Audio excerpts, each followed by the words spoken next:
Today, let's take a look at an outfeed table by MANRAM.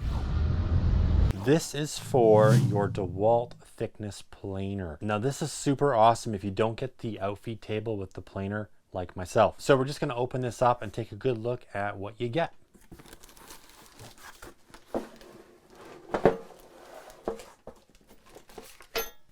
All right, so first off, we've got a bag of parts. We got some springs, got an Allen key so you can put it all together. Looks like you don't need any tools, maybe a little crescent wrench. You've got a QR code here for instructions, so that's super handy. And these are all nicely bagged up. So let's open one.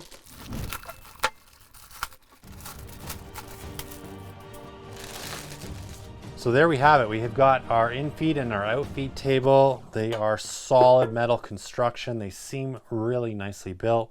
There's no sharp edges on this thing. There is a little bit of adjustability if you need. So you've got some side Allen key screws that you can adjust if you need to. They're really nice construction. I'm gonna be hooking this up to my planer and giving it a go, but so far I'm really impressed with the overall construction of it. They also give you a free pair of glasses if you go online and answer some questions. So not sure if you're gonna get this in every single box, but I got one, so I'm gonna have to go answer some questions. DEWALT makes these as well. I decided to go with the MANRAMs. I wanted to see what they were like, and so far I'm really impressed. All these parts seem like they're built really well. So I just wanted to show you what you get in the box here. Pretty simple, pretty basic, not a lot of stuff, but there you go. Guys, I hope this unboxing was helpful. Until next time, keep on crushing it. We'll catch you later.